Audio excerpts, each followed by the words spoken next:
یہ ویڈیو میں آپ کی اسکرین پر شیئر کر رہا ہوں انشاءاللہ، 1 منٹ پورا سن لیں، پھر اس کے بعد میں بات کروں گا۔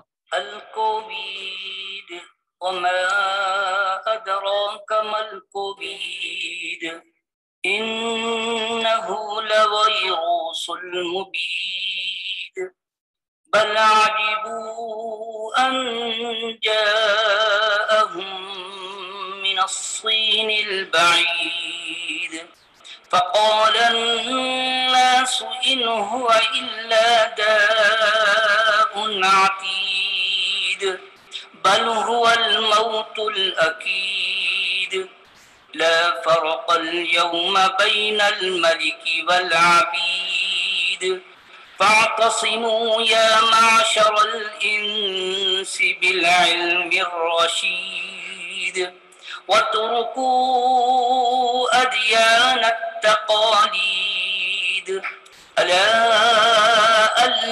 تخرجوا لتشتروا السميد وامكثوا في بيوتكم إنه لبلاء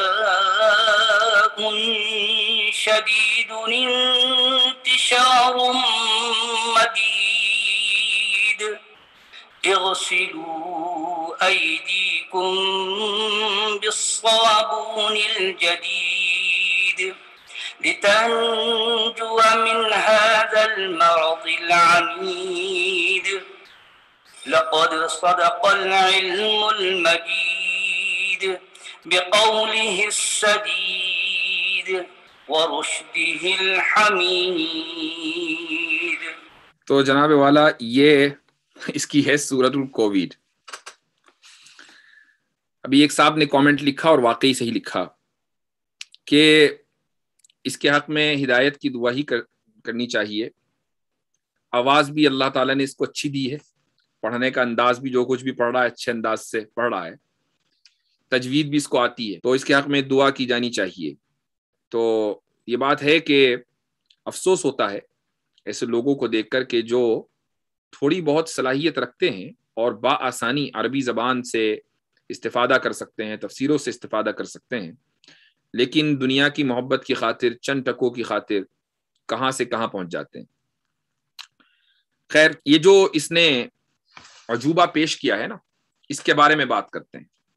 الکووید وما ادراک ما الکووید، سب سے پہلی چیز ہے، دیکھیے اس پورے پیسج میں اگر ایک اس کا سینٹنس غلط ثابت ہو گیا کسی بھی اعتبار سے، چاہے وہ سائنٹیفکلی غلط ثابت ہو گیا، چاہے وہ لنگوسٹکلی غلط ثابت ہو گیا، وہ گرامیٹیکلی غلط ثابت ہو گیا یعنی گرامر کے اعتبار سے، یا یہ کہ وہ بلاغت کے اعتبار سے غلط ثابت ہو گیا، کسی بھی اعتبار سے وہ غلط اگر ثابت ہو گیا تو یہ قرآن کے چیلنج کا جواب نہیں۔ قرآن کے چیلنج کا جواب یہ تبھی ہوگا جب ان تمام کے تمام معیارات پر وہ پورا اترے۔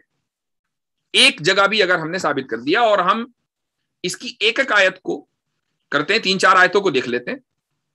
آیت بھی میں اس لیے کہہ رہا ہوں کہ یہ کہہ رہا ہے، ورنہ دراصل ان جملوں کو آیت کہنا آیت کی توہین ہے۔ تو وما ادراکا مل کووید، قرآن کریم میں وما ادراکا 14 دفعہ استعمال ہوا ہے، جیسے الحاقۃ ما الحاقہ وما ادراک ما الحاقہ، القارعۃ ما القارعہ وما ادراک ما القارعہ، سورہ مدثر میں آیا وما ادراک ما سقر، سورہ انفطار میں آیا وما ادراک ما یوم الدین، سورہ قدر میں آیا وما ادراک ما لیلۃ القدر۔ تو جہاں جہاں بھی ما ادراک آیا ہے، یہ ان چیزوں کے بارے میں آیا ہے جو انسان کے ادراک سے ماورا ہیں، بیونڈ ہیومن انڈرسٹینڈنگ، کہ انسان خود ان کو نہیں سمجھ سکتا، بیونڈ ہیومن پرسپشن، انسان کے ادراک سے دور ہے، یعنی انسان خود نہیں سمجھ سکتا کہ قارعہ کیا ہے، حاقہ کیا ہے، لیلۃ القدر کی کیا حقیقت ہے، قارعہ کیا ہے، سقر کیا ہے، یوم الدین کیا ہے، جب تک خدا خود نہ بتائے۔ تو اس لیے اللہ تعالیٰ آگے جو اس کا تعارف کراتا ہے، اس کی طرف توجہ مبذول کرانے کے لیے وہ ما ادراکا کا اسلوب استعمال کرتا ہے۔ تو جہاں جہاں بھی ما ادراکا ہے، وہاں یہ طے ہے کہ وہ چیز جس کے بارے میں بات ہو رہی ہے، انسان اپنی عقل سے اس کی حقیقت کو نہیں پا سکتا۔ اب سوال یہ ہے کہ الکووید وما ادراک ما الکووید، سو کووڈ میں ایسی کون سی خاص بات ہے کہ جو انسانی ادراک سے ماورا ہے، جو انسانی ادراک سے دور ہے، انسان کے پرسپشن سے ہٹ کر ہے؟ وہ بھائی انسان ہی تو ہے نا کہ جس نے کووڈ ڈسکور کیا، انسان ہی ہے کہ جس نے کووڈ کے علاج کے نام پر ویکسین بھی بنا دی. تو آپ یہ نہیں کہہ سکتے کہ انسان کے سمجھ میں نہیں آ رہا کہ یہ کیا چیز ہے. اس لیے وما ادراکا کا استعمال یہاں بھونڈا استعمال ہے، اس جگہ استعمال ہو ہی نہیں سکتا. وہ ایسی جگہ استعمال ہوگا جو چیز انسانی ادراک کے سے ہٹ کرو. تو پہلا اس میں مسئلہ تو یہ ہے.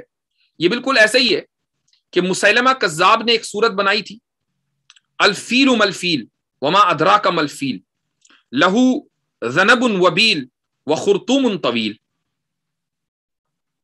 کہ ہاتھی کیا ہے، ہاتھی ملفیل وما ادراک ملفیل، اور تم کیا جانو کیا ہے ہاتھی.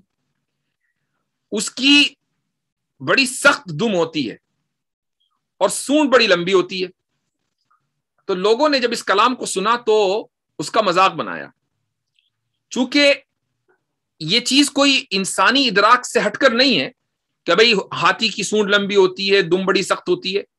کوئی بھی آدمی جس نے ہاتھی کو دیکھا ہوگا بہت آسانی کے ساتھ اس چیز کو سمجھ سکتا ہے اس میں کون سی ایسی بات ہے. تو یہ جو اسلوب ہے، اسی اسلوب کو مسیلمہ کذاب نے اختیار کیا، اسی اسلوب کو آج کے اس کذاب سچ والا نے اختیار کیا، بالکل مسیلمہ کذاب کی کاپی کر دی.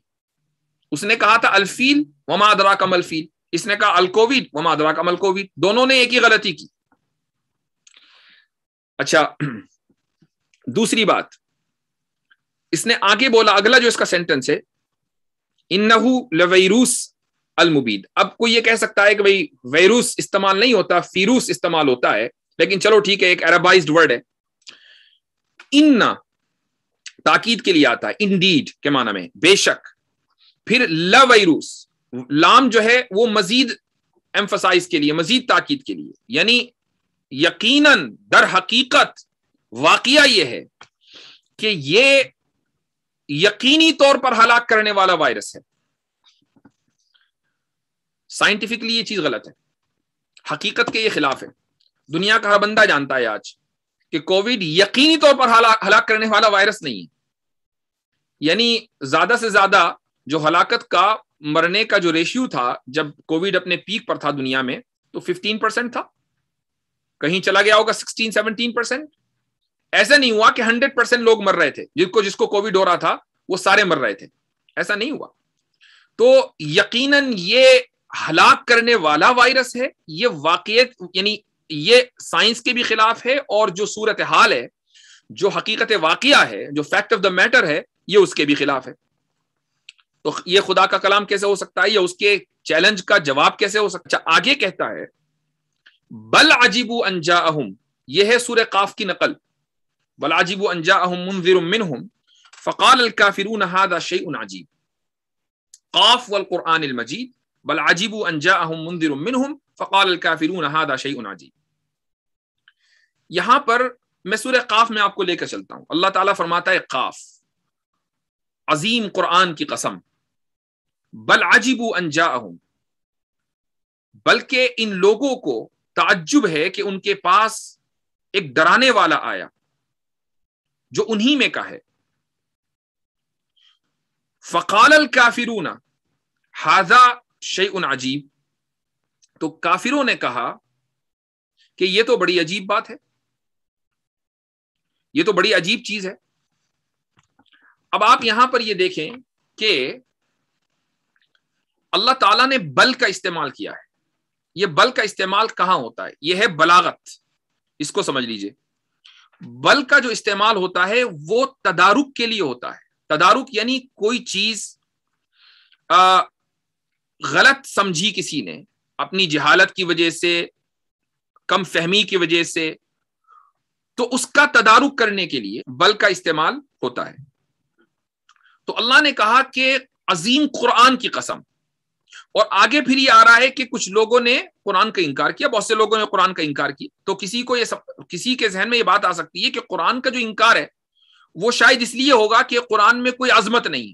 تو اللہ تعالیٰ نے بل لا کر اس چیز کا اظہار کر دیا کہ قرآن کی عظمت اپنی جگہ ہے. یہ وجہ نہیں ہے کہ انکار لوگوں نے اس لیے کیا کہ قرآن میں عظمت نہیں ہے. قرآن میں عظمت اپنی جگہ ہے. لوگوں نے قرآن اپنی جہالت کی وجہ سے کیا. یہ کہاں سے ثابت ہوا؟ عجیبو، کہ لوگوں کو تعجب ہوا. تعجب اس چیز پر ہوتا ہے جس چیز سے آپ واقف نہیں ہوتے. اگر آپ واقف ہیں تو تعجب نہیں ہوگا، واقف نہیں ہوں گے تو تعجب ہوگا. تو لوگوں نے جو انکار کیا وہ اپنی جہالت کی وجہ سے کیا. عجیبوا ان جاءہم منذر منہم. اب یہ کہتا ہے کہ بل عجیبوا ان جاءہم من السین البعید. اس میں ایک تو سوال یہ ہے کہ جو بل آیا ہے یہ کیوں آیا ہے؟ یہ وقت ہے اس کی عقل میں بل آ گیا، اس لیے اس نے اپنے کلام میں بل گھسا دیا. بھائی کس چیز کا تدارک ہو رہا ہے؟ وہ جس چیز کا تدارک ہو رہا ہے اس کو بتایا جائے. کلام میں ایسی کوئی چیز سمجھ میں نہیں آ رہی ہے تو بل کا استعمال یہاں غلط ہے. حیران ہے کہ یہ وائرس دور دراز چائنا سے آخر کس طرح آدم کا. اچھا دوسری بات، عجیبو، لوگوں کو تعجب ہے کہ یہ دور دراز چائنا سے کیسے آ گیا. یہ جو ترجمہ اس نے کیا یہ ترجمہ غلط، یعنی خود ہی جملہ لکھا عربی میں تو اس کا ترجمہ خود ہی غلط. دوسری بات یہ ہے کہ تعجب اس چیز پر ہوتا ہے جس میں جہالت ہو، جو لوگ نہ جانتے ہوں. تو کیا لوگ نہیں جانتے کہ چائنا سے یہ آیا ہے؟ تو لوگ جانتے تو تعجب کی کون سی بات ہے؟ کسی وائرس کا ایک جگہ سے دوسری جگہ منتقل ہونا کیا لوگ نہیں جانتے؟ آج کی دنیا میں وائرس ایک جگہ سے دوسری جگہ منتقل ہوتے ہی ہیں. یہ کوئی یعنی عجوبے والی بات نہیں ہے کہ لوگ ایک دم سرپرائزڈ ہو گئے ہوں. تو یہ پورا جملہ ہی غلط ہے، بلاغت کے خلاف. تیسری بات، من السین البعید، جملہ غلط، من السین البعیدتی ہونا چاہیے نہ کہ بعید. لیکن اس نے کیا کیا کہ رائم کرنے کے لیے تاکہ کلام تھوڑا سا یعنی ایسا لگے جیسے قرآن کی جس میں شباہت آ رہی ہو، بعیدتی کو بعید کر دیا، یعنی مؤنث کو مذکر کر دیا. صفت کے جینڈر کو بدل دینا محض اس لیے کہ وہ رائم کرے، یہ کلام کا سب سے بڑا عیب ہے. تو من السین البعیدتی ہونا چاہیے، چونکہ عربی زبان میں جو جگہوں کے نام ہیں چند جگہوں کے استثناء کے ساتھ، چند جگہوں کے ایکسپشن کے ساتھ، سارے کے سارے مؤنث ہیں، تو سین بھی مؤنث استعمال ہوتا ہے. ٹھیک ہے. آگے یہ کہتا ہے کہ اچھا ایک اور پرابلم ہے اس میں کہ لوگوں کو تعجب ہوا کہ یہ دور دراز کے چائنا سے یہ کیسے آ گیا. تو اب چائنا والوں کا کیا؟ یعنی چائنا والوں کے لیے تو دور دراز نہیں ہے، انڈیا والوں کے لیے بھی دور دراز نہیں ہے، پاکستان والوں کے لیے بھی دور دراز نہیں ہے. اور اس کلام کا جو خالق ہے سچ والا وہ انڈیا میں بیٹھا ہوا ہے، وہ چائنا سے دور نہیں بیٹھا ہوا. تو گویا کہ چائنا کے لیے، انڈیا والوں کے لیے، پاکستان والوں کے لیے، بنگلہ دیش والوں کے لیے تو یہ سینٹنس بالکل بے معنی ہو گیا، چونکہ ان کے لیے تو چائنا دور دراز ہے ہی نہیں. ہاں اگر ان کے لیے ہوتا کہ بھئی کینیڈا نہیں وہاں سے آیا الاسکا سے، تو اب شاید یہ کہا جا سکتا تھا کہ دور دراز سے آیا. ان کے لیے تو چائنا بغل میں ہے، پڑوسی ملک ہے. اور پھر خود چائنا والوں کے لیے چائنا دور نہیں، وہ چائنا کے اندر بیٹھے ہوئے ہیں. تو گویا کہ یہ کلام چائنا والوں کے لیے ہے ہی نہیں. قرآن تو پوری انسانیت کے لیے ہے، وہ کسی خاص علاقے کو کہ لوگوں کو خطاب نہیں کرتا، وہ پوری انسانیت کو خطاب کرتا ہے. تو قرآن کے چیلنج کا جواب کیسے ہوا؟ اچھا آگے چلیں. کہتا ہے کہ بل هو الموت الاکید. یہاں پر بھی بل لانا، بھائی بل کسی چیز، کسی غلط فہمی کے رد کے لیے استعمال ہوتا ہے. ابھی تو اس نے کہا کہ یہ داؤن عتید، یعنی یہ سمجھ لیں کہ یعنی ہلاک کرنے والی خطرناک بیماری ہے. پھر اس کے بعد کہہ رہا ہے بل هو الموت الاکید. تو کیا اس خطرناک بیماری کے اعتراف کے بعد کسی کے ذہن میں کوئی شک پیدا ہوا؟ کوئی شک پیدا نہیں ہوا، سب کہہ رہے ہیں کہ ہاں جی خطرناک بیماری ہے. پھر بل لانے کا کیا مطلب ہے؟ بل سے تو کسی غلط فہمی کا ازالہ ہوتا ہے. وہ کون سی غلط فہمی ہے؟ اچھا الموت الاکید غلط ہے، یہ یقینی موت ہے. کووڈ یقینی موت نہیں ہے. تیسری بات یہ ہے کہ ایک ہی بات کو ایک ہی پیسج میں 3 مرتبہ کہہ دیا اس شخص نے، کہ اوپر کہا داؤن عتید، پھر کہا پہلے کہا ویروس مبید، پھر کہا داؤن عتید، پھر کہا موت نکید. ایک ہی بات ہے اور 3 مرتبہ کہا جا رہا ہے. تو اس میں کون سی بلاغت ہے؟ یہ تو بلاغت کے اصول کے خلاف ہے. بات اتنی کہنی چاہیے جتنی ضرورت ہو، بلا ضرورت کلام بلاغت کے اصول کے خلاف ہوتا ہے. اچھا اس کے بعد آگے چلیں آپ. آگے لا فرق اليوم بین الملک والعبید، کہ آج، اس کا ترجمہ اس نے کیا ہے کہ آج سربراہوں اور عام آدمیوں کے درمیان کوئی فرق نہیں رہا. چلے ملک کا ترجمہ آپ سربراہ کر لیں، لیکن عبید کا ترجمہ عام آدمی نہیں کر سکتے ہیں. عبید جمع ہے عبد کی. عبد کے معنی آتے ہیں غلام کے، اور عبد عبادہ سے نکلا ہے یعنی بندگی. عبد کے لیے معبود چاہیے، تو اس کا مطلب یہ ہوا کہ عبید کہہ کر اس نے معبود کا اقرار کر لیا. عبید جب ہی ہوں گے جب معبود ہوگا، اگر معبود نہیں ہوگا تو عبید بھی نہیں ہوں گے. اور اگر وہ یہ کہہ رہا ہے کہ نہیں عبید سے مراد غلام ہے، تو یہ خلاف واقعہ ہے. عام لوگوں کو غلام نہیں کہا جا سکتا. تو یا تو معبود کا اقرار ہے یا ساری دنیا کی غلامی کا اقرار ہے. دونوں ہی باتیں غلط ہیں. نہ تو ساری دنیا غلام ہے اور نہ اس کے نزدیک معبود موجود ہے. اس کے نزدیک، ہمارے نزدیک موجود ہے، اس کے نزدیک معبود موجود نہیں ہے. تو یہ سیلف کانٹرڈکٹری ہے، اپنے آپ سے یہ کانٹرڈکٹ کر رہا ہے. اچھا، اس کے بعد معبود کا اقرار کرنے کے بعد وہ ساتھ میں یہ بھی کہتا ہے کہ وَتْرُكُوا، کیا ہے اس کو جو الفاظ ادیان التقالید، یعنی جو روایتی دین ہے ان کو چھوڑ دو. تو روایتی جو ادیان ہیں، چاہے وہ اسلام ہو یا دوسرے ادیان ہو، سب کے سب معبود کا اقرار کرنے والے ہیں. تو جب یہ روایتی ادیان کو ترک کرنے کی دعوت دے رہا ہے، اس کا مطلب یہ ہے کہ یہ معبود کا انکار کر رہا ہے کہ کوئی معبود موجود نہیں ہے، کوئی ایسی ذات موجود نہیں ہے کہ جس کی عبادت کی جانی چاہیے. اور ساتھ میں عبید کہہ کر معبود کا اقرار بھی کر رہا ہے. اسی کو کہتے ہیں کانٹرڈکشن. تو اچھا، اس کے بعد اس نے کہا کہ وَاعْتَصِمُوا يَا مَعْشَرَ الْإِنسِ بِالْعِلْمِ الرَّشِيدِ، کہ انسانوں العلم الرشید کو مضبوطی سے تھام لو. یہ علم الرشید کیا ہے؟ رشید کے معنی کیا ہے؟ رشید کے معنی آتے ہیں کہ جو ہدایت دینے والا ہو، راستہ دکھانے والا ہو، یا ہدایت یافتہ ہو. دونوں اس کا ترجمہ ہے. علم کا ترجمہ اس نے کیا ہے سائنس. چلو ہم یہ تھوڑی دیر کے لیے اس کو بینیفٹ آف ڈاؤٹ دیتے ہیں کہ سائنس کو اس نے ہدایت دینے والی کہا ہے. اور تو اس کا مطلب یہ ہوا کہ سائنس ہمیشہ ہدایت دے گی، صحیح بات بتائے گی. جب صحیح بات بتائے گی تو غلط بات نہیں بتا سکتی. لیکن ہم یہ دیکھتے ہیں کہ سائنس میں 99% آف دا ٹائم تھیوریز ہیں کہ جن میں آپس میں سائنسدانوں میں خود اختلاف ہوتا ہے. اور اختلاف اس حد تک ہوتا ہے کہ ایک کے نزدیک سیاہ تو دوسرے کے نزدیک سفید، ایک کے نزدیک اوپر تو دوسرے کے نزدیک نیچے. اس حد تک اختلاف ہوتا ہے. آپ مثلا ویکسینز کو دیکھ لیجئے، آپ کو سائنسداں ہی ملیں گے جو ویکسین کا انکار کر رہے ہیں اور یہ کہہ رہے ہیں کہ ویکسین نقصان دہ. عام آدمی نہیں ہے، بڑے بڑے سائنسداں ہیں، انفیکشس ڈیزیز کے سائنسداں. اور وہی سائنسداں اسی میدان کے ہیں کہ جو کہہ رہے ہیں کہ نہیں ویکسین ہی حل ہے. تو یہ کیسی سائنس ہے کہ جو ادھر کو بھی چلتی ہے اور اس کے اپوزٹ ہر ڈائریکشن میں چلتی ہے؟ تو پھر یہ ہدایت کیسی ہے؟ کوئی یہ کہہ سکتا ہے کہ اختلاف تو قرآن میں بھی ہوتا ہے. جی ہاں، مسئلے مسائل کو قرآن سے جو مسئلے مسائل ہم سمجھتے ہیں ہماری فہم میں اختلاف ہوتا ہے، قرآن میں اختلاف نہیں ہے. مثلا تمام کے تمام مسلمان، تمام کے تمام ایمان رکھنے والے اس بات میں متفق ہیں کہ قرآن ہدایت کا سرچشمہ ہے، ہدایت دیتا ہے. قرآن رشید ہے، قرآن ہدایت دیتا ہے. اب اس میں کوئی اختلاف نہیں ملے گا. ایسا نہیں ہوگا کہ آدھے مسلمان تو کہہ رہے ہیں کہ ہدایت ملتی ہے اور آدھے کہہ رہے ہیں کہ ہدایت نہیں ملتی. سارے کے سارے مسلمان متفق ہیں، جو متفق نہیں وہ مسلمان نہیں. لیکن سائنس میں یہ کہ جو سائنٹیفک تھیوری سے متفق کرے، اتفاق کرے، وہ بھی سائنٹسٹ، جو اتفاق نہ کرے وہ بھی سائنٹسٹ. لہٰذا علم کی جو صفت اس نے رشید بیان کی ہے وہ صفت غلط ہے. تو آپ اس طریقے سے ایک ایک جملے کو ڈی کنسٹرکٹ کر سکتے ہیں، اس کی پورے پیسج کو ڈسمینٹل کیا جا سکتا ہے.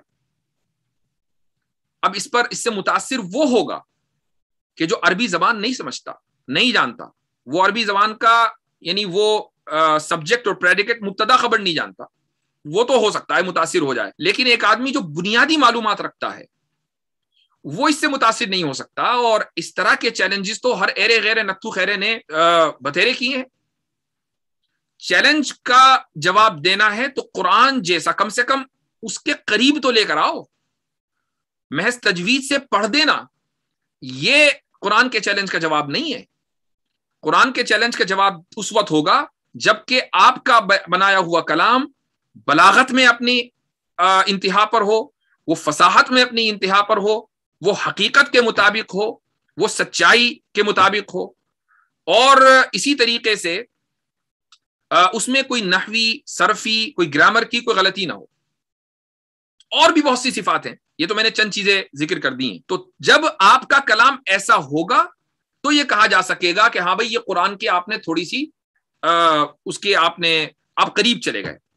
اب یہ لوگ قرآن سے جملے اٹھاتے ہیں، بل عجیبوا ان جاءہم، جو کہ تو قرآن کی کاپی، اور یہ کہتے ہیں کہ ہم نے قرآن کے چیلنج کا جواب دے دیا. چوری اور سینہ زوری اس کو کہتے ہیں.